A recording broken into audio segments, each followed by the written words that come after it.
느헤미야는 자기 고국에 대해서 형편을 물어볼 정도로 고국에 관심이 많았습니다.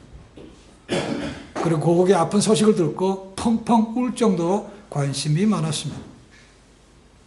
그리고 그것으로 끝난 것이 아니고 금식하며 기도할 정도로 그는 고국에 대해서 관심이 많았습니다.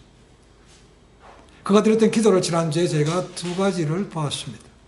첫 번째는 그가 이스라엘의 문제에 초점을 맞춘 것이 아니고 전능하신, 신실하신 하나님의 초점을 맞추고 먼저 찬양을 드렸다는 것입니다. 여러분, 우리가 잘 아는 것처럼 문제를 바라볼수록 문제는 더 커집니다.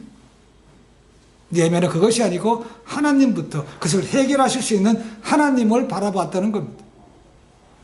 그리고 두 번째는 그가 기도에 죄를 자복했다는 겁니다. 하나님, 우리 조상들이 잘못해서 이 포로로 잡혀갖고 이제 돌아갔지만 나라가 아직도 이렇게 어렵습니다 라고 죄를 자복했다는 것입니다. 근데 보실 수 있어서 알겠지만 그 죄를 하면서 이 느헤미야가 조상들의 죄, 그들의 죄, 다 그들 탓이요 그렇게 말하고 있지 않습니다. 그죠? 자기도 거기에 들었다는 것이죠. 우리도 죽게 범죄했다는 겁니다. 우리 흔히들 얘기하죠. 잘 되면 내 탓이고 못 되면 부모 탓, 조상 탓으로 돌릴 때가 많습니다. 그죠? 그러나 느헤미야는 그런 것이 아니었습니다. 그와 동일하게 하는 것을 볼 수 있습니다. 우리가 11절 보았지만 지금 느헤미야가 형통한 것도 그들이 잘했기 때문에 하나님의 은혜인 것이지만 그들의 죄도 내다 죄가 똑같은 것을 동일시하는 것을 분명하게 볼 수 있습니다. 그러니까 자기도 이스라엘 공동체의 한 사람이라는 것입니다. 요즘 얘기하면 이 느헤미야는 그 당시에 페르시아의 시민입니다. 거기서 태어났기 때문에 거기 시민입니다. 그런데 자기는 뭡니까? 이스라엘 자손의 한 공동체의 일원이라는 겁니다. 그것을 분명히 얘기하고 있습니다. 그리고 기도 가운데 하나님께 올려드린 것이죠. 그리고 오늘 세 번째는 그의 중보 기도가 들어있다는 겁니다. 중보 기도. 8절부터 10절까지 말씀이 그겁니다. 이 느헤미야의 기도는 모세의 언약과 관계된 것입니다. 그 언급된 것이 레위기 26장 그리고 신명기 30장입니다. 집에 가면 지금 긴 것이면 읽어보시면 됩니다. 구약에 나오는 그런 말씀들 보시면 하나님께서 조건적인 것을 볼 수 있습니다. 너희가 내 말씀에 순종하면 복을 얻을 것이지만 너희가 내 말씀에 순종하지 않으면 너희가 징계를 받는다는 겁니다. 오늘 말씀 보시면 그것 때문에 우리가 이방 땅으로 흩어짐을 당했다는 것이죠. 70년 동안 포로 생활을 했다는 것입니다. 그래서 돌아갔지만 여전히 아직도 죄의 문제가 해결되지 않아서 형편이 어렵습니다라고 하는 것이죠. 그런데 하나님 이제 그 모든 죄를 회개하고 나가니까 이제는 기억하옵소서라는 것입니다. 모세에게 했던 약속을 기억하옵소서라는 거죠. 그 말은 뭡니까? 약속을 지키시라는 겁니다.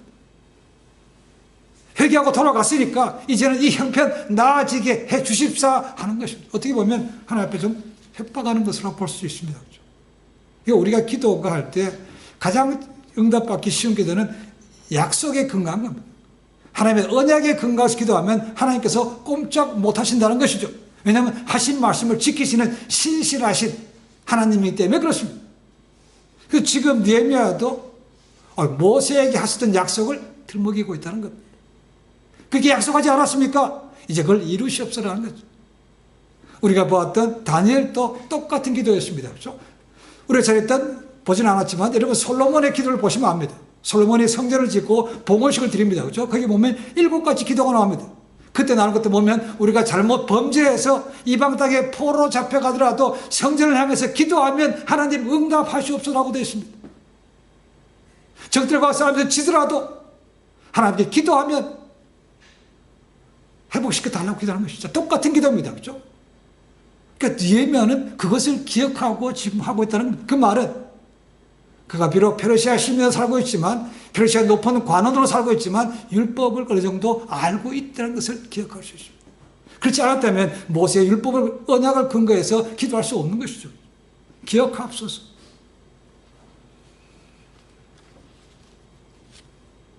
자기 혼자 뚝 떨어져서 자기는 아닌 것처럼 다 그들 탓입니다. 이렇게 하지 않았다는 것입니다.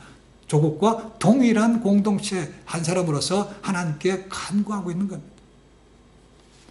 그래서 사람들은 위대했던 종 모세가 있습니다. 그렇죠? 모세는 하나님의 부름을 받았습니다. 그리고 딸랑 지팡이 하나 주면서 저 신음하는 내 동족을 애굽에서 끌어내라고 그랬습니다. 그리고 갔습니다. 그리고 하나님께서 10가지 재앙을 내리신 다음에 드디어 출애굽 자기 동족을 이끌어내게 됩니다. 그러니까 그 애굽에서부터 약속의 땅까지 가는 데는 길어도 2주 정도면 충분히 갈 수 있는 거리라고 얘기합니다.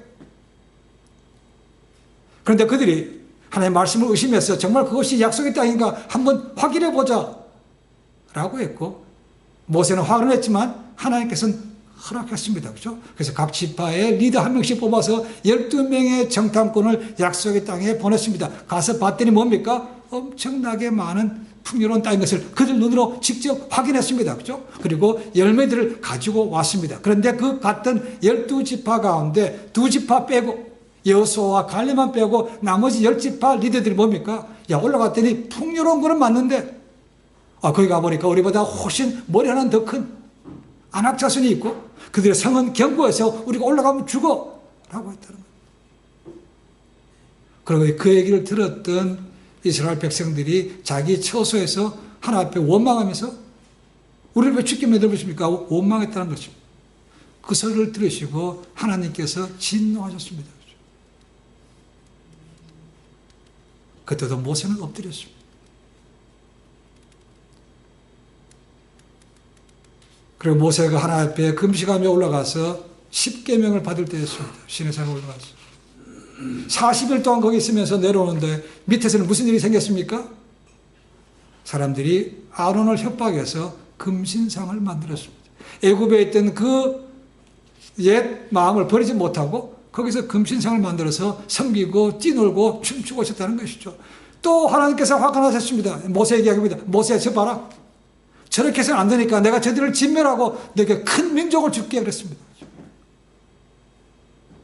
모세가 그 봐라. 그렇게 나한테 툭하면 와서 불평하고 내까지 협박하더니 잘 됐다. 어디 한번 당해봐라. 이렇게 하지 않았습니다. 하나님 그렇게 하시면 하나님의 영광이 가려진다는 겁니다. 저렇게 힘들어 이끌어내놓고 그들 죽이시면 주변의 사람들이 뭐라고 하겠습니까? 그러하지 마옵소서. 구원해 주시옵소서. 만약에 하나님께서 저들을 진멸하실 거면 내 이름도 그 책에서 지워 주시옵소서 했다는 겁니다. 그것이 모세가 자기 동족을 향한 마음이었습니다. 지금 느헤미야와 거의 동일한 것으로 되어 있습니다. 느헤미야도 그런 마음으로 동일시해서 나도 그들 공동체에 이러니까 하나님 우리가 회개하고 나가니까 약속대로 언약을 지키시옵소서라고 했다는 것이죠. 성경에 나오는 많은 믿음의 사람들 보시면 중보 기도했다는 사람을 알 수 있습니다. 물론 자기 것도 당연히 합니다. 그렇죠? 더 나아가서 공동체, 교회 공동체든 아니면 민족 공동체든 그래서 기도했던 것을 볼 수가 있습니다. 우리 주님도 마찬가지였습니다. 우리 주님도 기도를 빼놓을 수가 없죠. 기도는 그의 삶의 일부분이었고 삶이 곧 기도였습니다. 십자가의 고통 가운데 돌아가시면서도 그들을 찔렀던, 그들을 고발했던 유대인들이든 로마인들 하나님 저들이 하는 것을 모르니까 그들을 용서하옵소서라고 기도했습니다.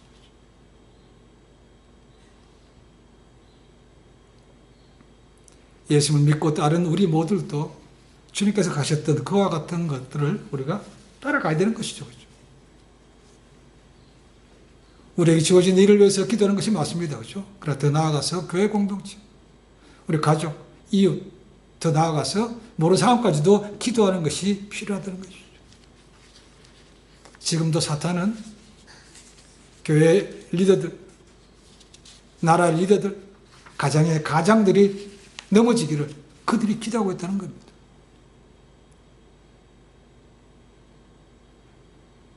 그 얘기를 오래전에 제가 기억합니다. 빌리그레함 목사님 얘기가 있습니다.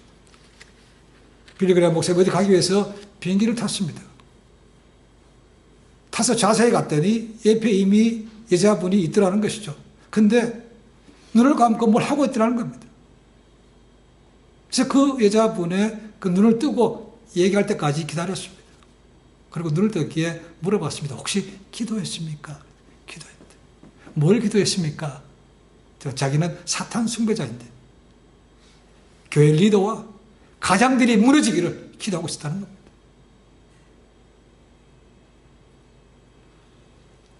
여러분, 우리 대적들이 그렇게 하고 있다면 당연히 우리도 그렇게 할 수 있다는 것이죠. 우리 지체들 위해서 기도할 수 있어야 되고, 또한 부족한 이 교회 리더 저들 위해서도 기도하는 것이 필요한 것이죠. 그렇게 우리가 기도 순위가 영혼들 위해서 먼저 나아가면 주님께서 하실 것처럼 나머지 것은 주님께서 책임지신다는 거죠. 마태복음 6장 33절이죠. 너는 먼저 그의 나라와 그의 의를 구하라. 그러면 이 모든 것을 너에게 더하여 주신다는 거예요. 나머지 것은 덤으로 주신다는 겁니다. 그러니까 우선순위가 하나님 나라와 영혼에 관계되는 것이 있어야 된다는 거죠. 우리의 기도의 폭이 좀 더 넓어져야만 됩니다. 기도의 깊이도 당연히 오랫동안 깊이 몰입해야 되는 것도 중요하지만 넓어지는 것도 필요한 것이죠. 지금 느헤미야는 자기 동족을 끌어안고 중보 기도하고 있습니다. 그리고 네 번째 기도는 그의 기도가 지속적이었다는 겁니다. 지속적이었다.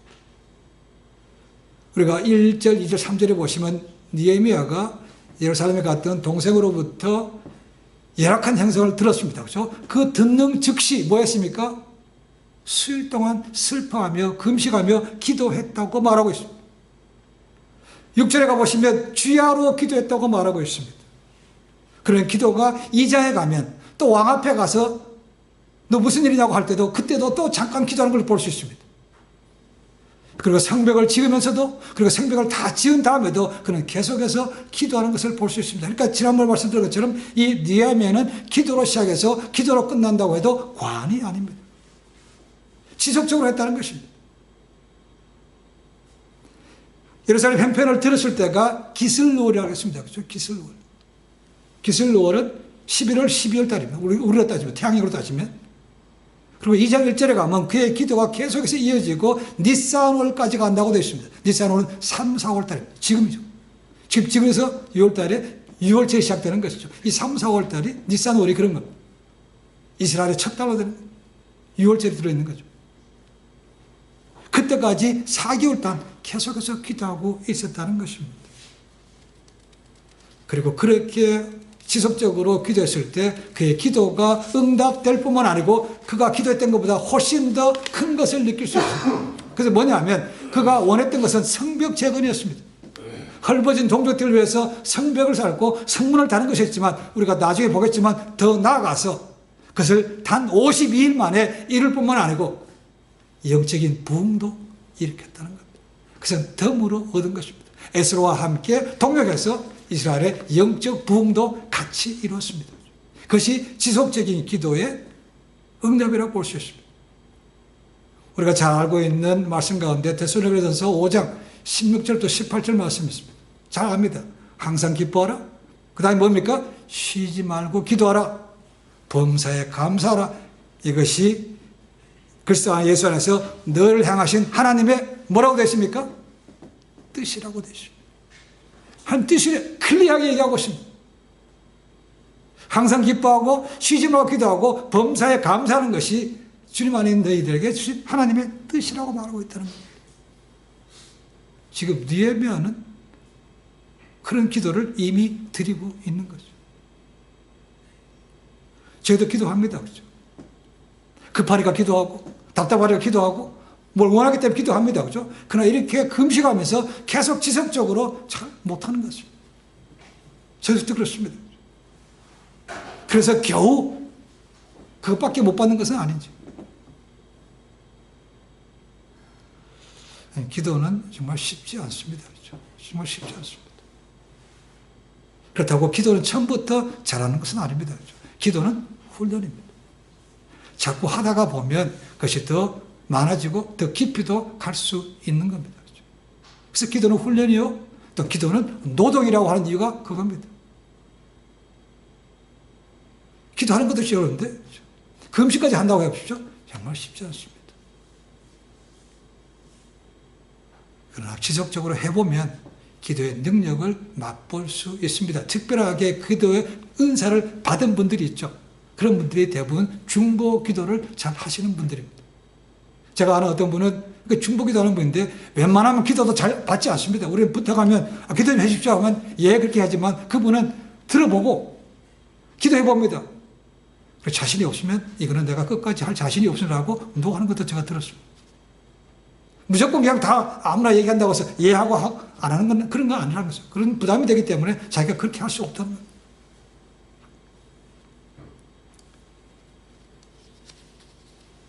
기도 우리가 잘 안 하기 때문에 하나님께서 기도하라고 거리를 주는지도 모르겠습니다. 그냥 내버려두면 기도 안 하기 때문에 그렇죠. 형통하면 기도 안 하기 때문에 한 번씩 이렇게 흔들어 주는 것도 감사도 얘기죠. 느헤미야는 물어볼 정도로 고에 관심이 많았고 울 정도로 관심이 많았고 그 다음에 기도할 정도로 관심이 많았습니다. 네 번째는 그가 자발적으로 나설 만큼 관심이 많았습니다. 11절의 말씀이 그겁니다. 자, 느헤미야가 금식하며 4개월 동안 지속적으로 기도합니다. 그러니까 눈만 감고 기도만 했겠습니까? 나중에 보겠지만 그 기도가 가운데 자기가 하나님 앞에 받은 그런 뜻들을 계속 발견하게 됩니다. 이게 뭐냐면 소명이죠. 거룩한 부담을 받았다는 겁니다. 너 이제 네가 가서 남한테 얘기하지 말고 네가 가서 성벽을 재건하라는 것이죠. 그렇게 자꾸 받습니다. 그렇죠? 부담이 되니까 계속해서 하나님 이게 맞습니까? 그럼 어떻게 됩니까? 라고 기도할 수밖에 없는 거죠. 그렇죠?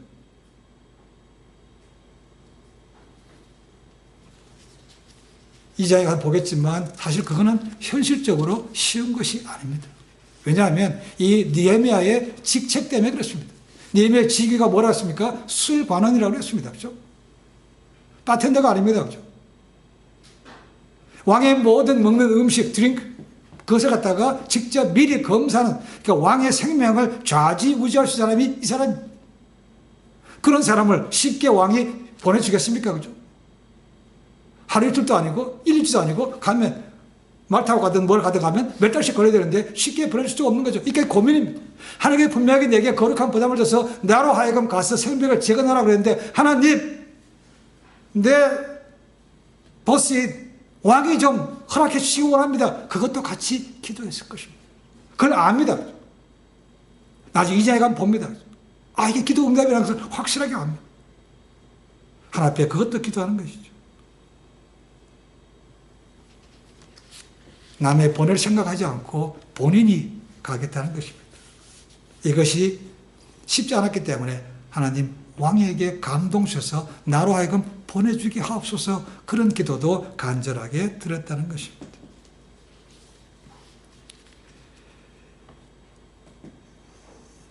꽤 오래전 전에 중동에 이스라엘과 팔레스타인 간에 전쟁이 붙었을 때 일어났던 실화입니다. 영국의 한 사립대학교에서 한 교수님이 두 학생을 불렀습니다. 하나는 유학원 이스라엘 학생이고 또 하나는 아랍계 학생이었다는 겁니다. 그래서 물었습니다. 학생들은 그랬겠죠. 이게 뭔 일인가 싶어서 갔더니 교수가 물어보더라는 것입니다. 너희들 나라에서 일어난 일을 알고 있냐라는 것이죠. 두 사람 몰랐습니다. 난 모르는데 그랬지만은 교수가 얘기합니다. 어제 이스라엘과 아랍 간에 전쟁이 생겼다는 겁니다. 너희들이 염려가 되겠지만 너희는 이것에 공부하러 왔으니까 너 한 일에 잘 집중해서 잘하고 나를 위해서 네가 할 수 있으면 뭔가 하라고 권면하고 돌려보냈다는 겁니다. 그리고 하루가 지났습니다. 그 다음 날이 되었습니다. 수업을 하는데 그 두 학생이 안 보이더라는 겁니다. 그래서 이 교수가 직접 그들이 머물고 있던 기숙사로 갔습니다. 그리고 그곳에 있는 사감을 만났습니다. 나는 여기 교수인데 오늘 수업하는데 두 학생이 안 왔길래 무슨 일인지 궁금해서 왔습니다 하고 물었다는 거죠. 그랬더니 그 사감이 이렇게 얘기하는 것이죠. 아, 그 두 학생 다 떠났다는 겁니다. 이스라엘에서 온 학생은 자기 나라로 돌아가야 된다고 짐을 싸서 나갔다고 얘기합니다. 그런데 아랍에서 온 학생은 자기 나라로부터 징집 영장이 나올까봐 급하게 이사 가니라고 짐 싸서 나갔다는 겁니다. 둘 차이. 조국을 떠나셨던 느헤미야도 아마 그 이스라엘 학생처럼 그와 같은 마음이었을 것입니다. 내가 안 가면 누가 가겠는가라는 거죠. 그게 거룩한 부담이 생겼습니다. 그걸 놓고 기도한 것이죠. 우리는 미국 땅에 살고 있지만 그래도 고국에 대해서 관심은 가지고 있습니다. 그렇죠? 그래서 물어보기도 합니다. 뉴스를 보기도 합니다. 그렇죠? 답답한 것도 있고 안타까운 것도 있고 그렇습니다. 그럼 모두가 다 그런 것은 아닌 것 같습니다. 그리고 지난달 1997년도 12월 달에 한국에 IMF가 터졌습니다. 엄청나게 힘들 때였습니다. 허리를 종합하고 뭐 금도 나라에서 내놓고 팔아서 돈 모으고 많은 걸 했습니다. 그렇죠? 많은 사람들 그랬지만 다는 아니었습니다. 그렇죠? 그 가운데 한 부리는 그때 엄청나게 금리가 높았기 때문에 그렇죠? 그 높은 금리로 항상 캐시만을 가지고 다니면서 하루에 몇백 번짜리 술을 마시면서 IMF요 이대로 외친 사람들이 있었다는 겁니다. 그때 신문에서 시리즈로 사설이 실렸습니다. 특금층, 돈을 갖고 있는 사람. 그들은 누구인가라는 것이죠. 카드를 쓰면 세무치이기 때문에 항상 캐시만 갖고 다녔습니다. 백팩이든 공공실 가방이든 거의 1,000만 원씩 갖고 다녔다고 얘기합니다. 기자가 물었습니다. 지금 나라가 이렇게 어려워서 모든 사람이 동참하고 있는데 당신끼리 모여서 그렇게 펑펑 몇백 마리씩 술 마시고 하는 게 괜찮습니까? 내 돈 가지고 내가 쓰는데 누가 뭐랄까? 그렇게 얘기했습니다. 그런 사람이 나라의 리더가 되는 것은 안 되는 거죠. 되어서도 안 되는 겁니다. 설령 우리가 기도하지만 기도하는 대로 응답되지 않을 수 있습니다. 왜냐하면 생각이 다 다를 수 있기 때문에 그렇습니다. 그러나 잘 되기를 바라는 것이죠. 나라가 있어야 되는 거 아닙니까? 나라가 없어지고 나면 우리가 뿌리가 없는 거죠. 미국 때 살면 그만이지 뭐. 느헤미야처럼 그냥 멀리 있는데 뭐 자들끼리 알아서 하면 되지 뭐. 이걸로 아니라는 것이죠. 그래도 뿌리가 중요하지 않습니까? 뭘 할 수 있습니까? 우리가 특별하게 가서 뭐 정치에 참여하라, 한국에 돌아가라 이런 거 아닙니다. 그죠? 우리가 이 땅에 사는 동안 우리가 가는 진리의 길을 가면서 나를 위해서 기도는 할 수 있다는 거예요.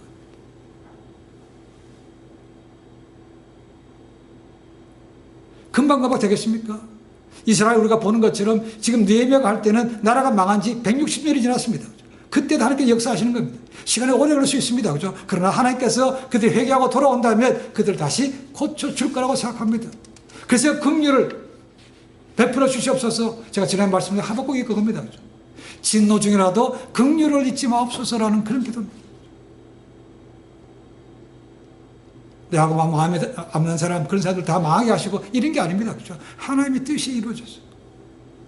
제2의 영적인 붕을 다시 한번 맞이하고 하나님을 전파하는 나라가 되게 하옵소서. 쉽지 않습니다. 한국에는 이미 불교라는 것이 있고 전통이라는 것이 있기 때문에 그것을 깨뜨리고 하는 건 쉽지 않습니다. 그러나 믿음의 사람들이 하면 하나님의 감동, 하늘 보좌를 움직일 수 있다고 생각합니다. 모든 것은 그분 뜻대로 갑니다. 그렇죠? 우리가 하는 대로 때 쓴다고 되는 것은 아닙니다. 그러나 시간은 좀 더 벌 수 있다고 생각합니다. 우리가 기도할 수 있어야요. 우리 신앙생활을 좀 편하게 할 수 있습니다.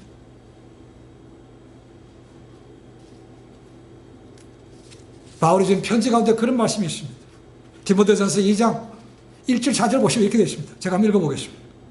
그러므로 내가 첫째로 권하노니 모든 사람을 위하여 간구와 기도와 도구와 감사를 하되 임금들과 높은 지혜에 있는 모든 사람을 위하여 하라. 이는 우리가 모든 경건과 단정함으로 고요하고 평안한 생활을 하려 함이라. 이것이 우리 구주 하나님 앞에 선하고 받으실 만한 것이니 하나님은 모든 사람이 구원을 받으며 진리를 아는 데에 이르기를 원하신다고 그랬습니다. 뭔 소리입니까? 위에 있는 힘 있는 자를 위해서 기도하라는 겁니다. 그래야 우리의 삶도 좀 편해질 것이고 우리의 신앙생활도 좀 할 수 있다는 겁니다. 그래서 하라는 것입니다. 지금 우리는 자유로운 살았으니까 믿는 것 때문에 그렇게 핍박당하는 거 없습니다. 그렇죠? 그러나 그런 때가 올 수 있다는 겁니다. 그래서 그걸 위해서 기도하라는 것입니다. 이미 바울 때는 이미 그것을 피부로 느끼고 고난 당하는 시대이기 때문에 그 절박하게 그렇게 하라는 것입니다.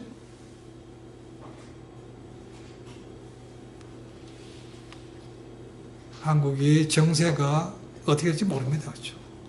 남북과의 관계도 있지만 국내 정세도 마찬가지고 그 가운데 중국과 러시아, 일본까지 거기에서 강대국이 끼어 있습니다. 어떻게 전쟁이 할지 모릅니다. 미사일 쏜다고 하면 저희 불안하죠. 어떻게 될까 싶어서. 근데 그들은 참 그런 게 뭐 겪고 왔으니까 또 그러려니 하고 지내는 것이지만 밖에서 보는 입장에서는 그렇지 않더라고요. 왜냐하면 아까 기도한 것처럼 아직도 거기에 건져야 사람들이 있기 때문에 그렇습니다. 건져야 사람. 그걸 위해서 우리가 기도하라는 거예요. 그래서 뿌리는 중요한 거죠. 전쟁이 언제 일어날지 모릅니다. 언제 몇월 며칠을 한다고 선포하고 합니까? 그렇지 않습니다. 물론 이렇게 쌓아가는 그런 감정 오가는 얘기 속에서 그런 분위기는 우리가 대충 짐작할 수 있지만 반드시 그런 것은 아닙니다. 기습적으로 쳐들어와서 피해를 보는 것이 특히 중동들, 이스라엘이 당했던 4차 중동 정제가 대부분 다 그렇습니다. 그들이 쉬고 있는 안식일날 쳐들어왔다는 겁니다. 그래서 속수무책으로 당할 수밖에 없는 거죠. 전쟁이 그렇습니다. 하나님 그런 때라도